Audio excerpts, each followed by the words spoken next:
Sejumlah pernyataan multitafsir keluar dari Presiden terpilih Prabowo Subianto dalam acara Rakornas Partai Amanat Nasional. Mulai dari diksi tak mau kerjasama jangan mengganggu. Kemudian menyinggung Bung Karno yang seolah-olah milik partai tertentu dan mengklaim dukungan dari sejumlah presiden sebelumnya termasuk Presiden saat ini Joko Widodo. Apakah pernyataan Prabowo itu berkaitan dengan belum terwujudnya pertemuan dengan Ketua Umum PDI Perjuangan Megawati Soekarno Putri? Kami diskusikan bersama dengan para narasumber. Bergabung saat ini politisi PDI Perjuangan Deddy Sitorus, lalu juga bergabung saat ini politisi Partai Gerindra Andre Rosiade dan Direktur Eksekutif LSI Jayadi Hanan. Selamat sore semuanya, apa kabar?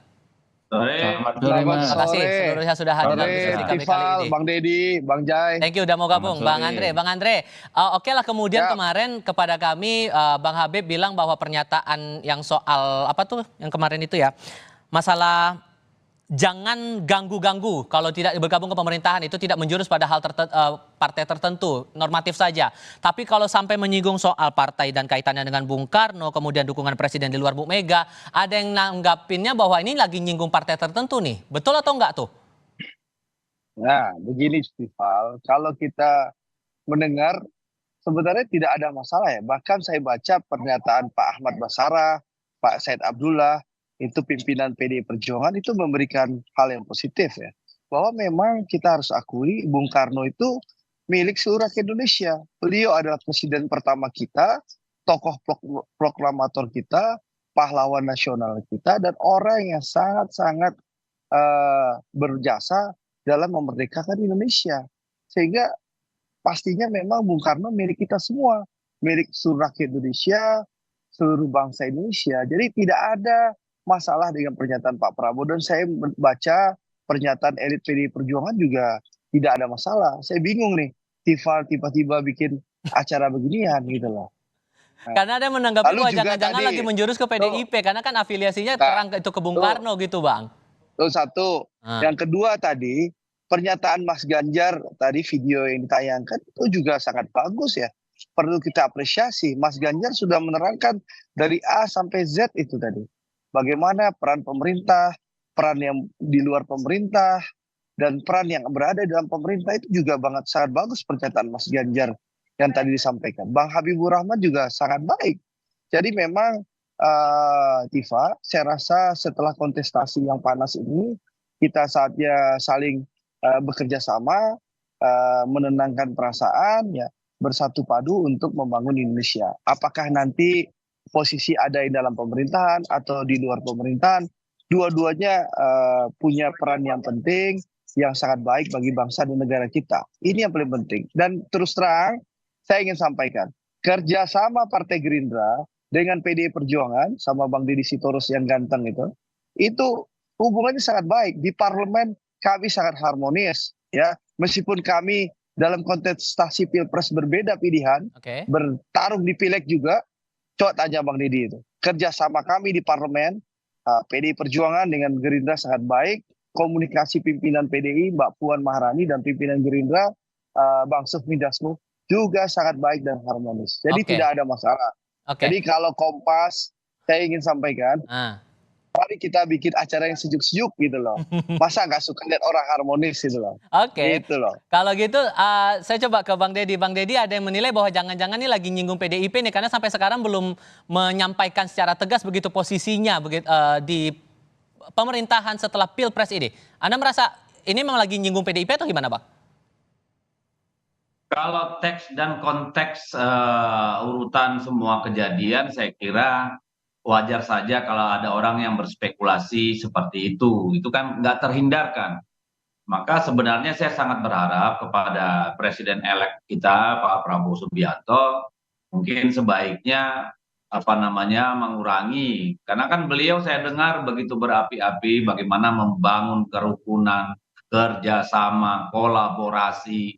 Nah, kalau muncul kalimat-kalimat seperti ini yang kemudian justru kan kontraproduktif. Jadi misalnya menurut saya, ya Pak Prabowo itu utang penjelasan apa yang dimaksud dengan mengganggu itu kan. Itu beliau pribadi menurut saya sebagai presiden terpilih harus menjelaskan itu, karena ini kan menjadi kekhawatiran sebagian pihak. Apakah ini artinya ke depan akan tidak boleh ada yang namanya sifat kritis, protes, ketidaksetujuan gitu ya. Ini kan menjadi kekhawatiran masyarakat sipil dan itu ke kami banyak sekali masukan. Nah, mungkin kalau saya pribadi masih berpikir positif, mungkin saya kaitkan katakanlah dengan menjaga kekayaan alam kita, bla bla bla. Bisa jadi yang dimaksud Pak Prabowo adalah para penikmat kekayaan alam, mereka yang suka impor-impor, mereka yang suka menggarong ke apa namanya APBN. Kalau ke sana arahnya ya oke gitu. Tetapi ketika kemudian dikaitkan dengan tidak mau kerjasama, nonton pinggir jalan gitu ya, jangan mengganggu. Ini kan tafsir orang berpotensi untuk menjadi sangat negatif. Itu tafsir Saya orang. kira Kalau dari PDIP nangkapnya juga sama. kalau kami belum pernah membicarakan secara resmi, tetapi kami tidak ingin suuzon lah, tidak ingin apa namanya langsung memvonis negatif. Nanti kita mungkin bisa diskusi dengan kawan-kawan Gerindra. Hmm. Tetapi yang paling baik menurut saya Pak Prabowo memang harus menjelaskan makna. Karena kalau Andre saja yang ngomong ini kalau menurut saya kurang kuat. Karena itu adalah hal yang sangat-sangat urgent. Apa itu yang dimaksud dengan mengganggu gitu ya? Hmm. Ini kan apakah itu sifatnya warning, apakah himbauan gitu kan? Ini orang jadi multitafsir. Itu menurut saya sangat penting. Lalu yang kedua soal klaim terhadap Bung Karno. Ini justru kita bangga ini disinggung ya. Kenapa saya katakan begitu? Karena kita merasa sejak Orde Baru kan ajaran-ajaran paham, Oke.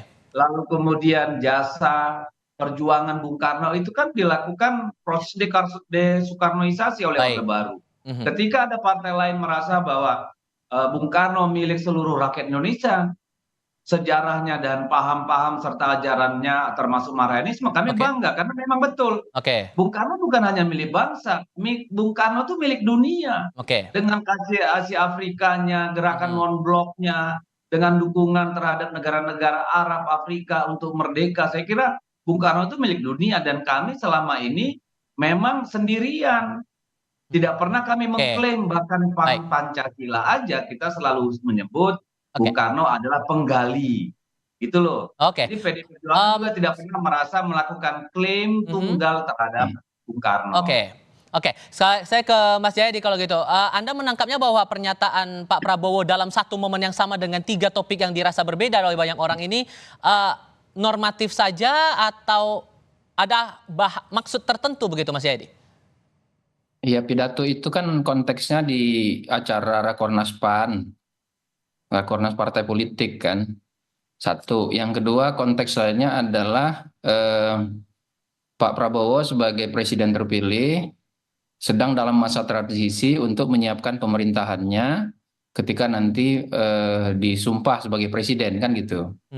Jadi kalau lihat konteks itu, maka yang ketiga dalam konteks itu salah satu upaya yang menonjol adalah upaya untuk menopang pemerintahan Pak Prabowo ke depan dengan koalisi atau kerjasama partai-partai gitu. Karena bagaimanapun kita tahu koalisi atau kerjasama partai-partai yang mendukung Prabowo di pemilu 2024 lalu kan dari segi hitung-hitungan kursi di DPR kan masih kurang.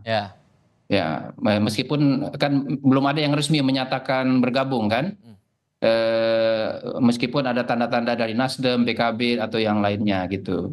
Jadi kalau kita kalau kita membaca pernyataan Pak Prabowo dalam konteks itu, maka tentu saja yang paling menonjol adalah itu berarti ditujukan kepada partai yang belum mau atau kira-kira memberi sinyal tidak mau menjadi bagian dari pemerintahan gitu. Kalau dikaitkan dengan rencana pertemuan antara Prabowo Mega, kemudian ada yang menilai jangan-jangan ini nyinggung yang belum ada perkembangannya sama sekali nih antara rencana pertemuan antara kedua tokoh ini. Itu masuk akal nggak? Ya masuk akal juga, bisa aja. Tapi begini menurut saya, pertama kerjasama atau koalisi atau berada di dalam pemerintahan atau di luar pemerintahan itu kan sama-sama kerjasama. Jadi berada di dalam pemerintahan itu bekerja sama kan gitu. Berada di luar pemerintahan juga sebetulnya kan bagian dari kerjasama untuk yang satu memberikan cek, memberikan pengawasan, yang satu kan berupaya untuk menjalankan agenda-agenda langsung dari pemerintahan yang sedang berkuasa gitu. Jadi kerjasama seharusnya didefinisikan secara lebih luas. Yang kedua, kalau partai atau terutama partai ya, kalau dia berada di luar pemerintahan, itu pengertiannya tidak penonton, karena perannya kan jelas, bukan penonton. Ada peran masing-masing gitu di situ. Jadi ibarat tim sepak bola, para partai yang berada di dalam pemerintahan bukan berarti mereka pemain yang di lapangan, sedangkan yang berada di luar pemerintahan itu pemain cadangan. Bukan, kalau menurut saya itu tidak tepat. Kalau menurut saya mereka sama-sama pemain, punya fungsi masing-masing. Jadi dua-duanya harus berfungsi. Nah, kalau jadi berada di dalam pemerintahan atau di luar pemerintahan adalah bentuk kerjasama kalau menurut saya gitu. Yang ketiga, nah berikutnya satu lagi. Singkat saja, Mas.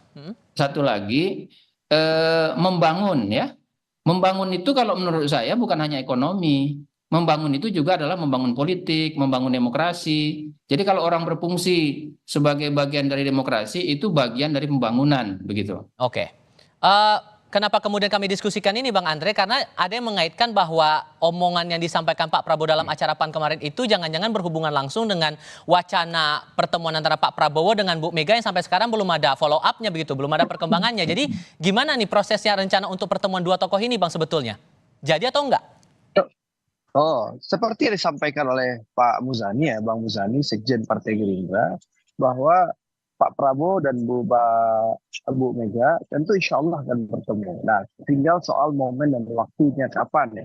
Tentu Pak Prabowo dan Bu Mega yang lebih memahami pasnya. Apalagi kita hormati ya, Bang Deddy Sitorus ini, PD Perjuangan punya agenda partai yang akan diselesaikan. Ada rakernas dan lain-lain. Tentu kita menunggu dulu proses yang berjalan di internal PD Perjuangan. Nanti pada saat yang tepat setelah rakernas, insya Allah tentu akan ada pertemuan. Ya, Indonesia ini negara besar, seluruh pimpinannya semuanya negarawan ya. Apalagi Pak Prabowo dengan Bu Mega punya hubungan yang sangat baik dan harmonis. Keluarga Pak Prabowo juga dekat dengan keluarga Bu Mega. Tinggal tunggu saja lah waktu momentum yang pas. Jadi kalau dibilang ada deadlock, makanya kemudian Pak Prabowo nyinggung itu di acaranya PAN, itu nggak benar ya? Atau gimana tuh? Nggak ada deadlock, komunikasi kami sangat baik. Sekali lagi, kerjasama kami di parlemen sangat baik. Jadi kerjasama di parlemen itu bisa berjalan dengan baik, tentu menunjukkan hubungan yang sangat baik. Nggak mungkin PD Perjuangan duduk bareng dengan Gerindra melaksanakan agenda-agenda kenegaraan dan pemerintahan serta kerjasama di legislatif itu bisa berjalan dengan lancar kalau hubungannya nggak baik. Hubungannya saya pastikan dengan baik, sangat baik gitu loh.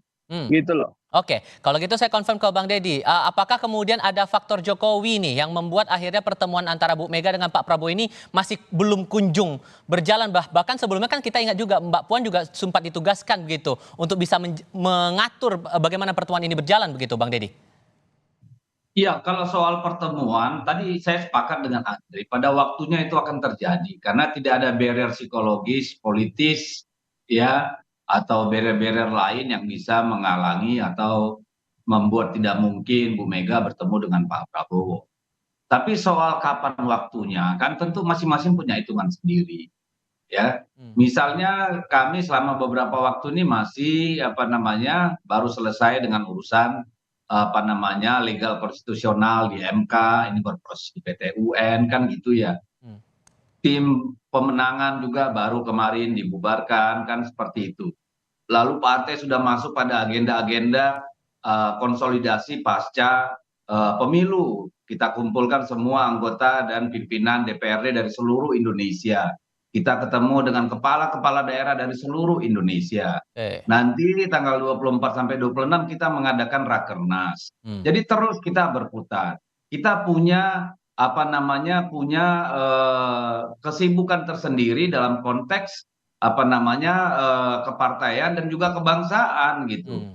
Nah, kalau urusan dengan pemerintahan yang baru, saya kira kan waktu juga masih sangat panjang ya, masih Oktober gitu ya, masih beberapa bulan.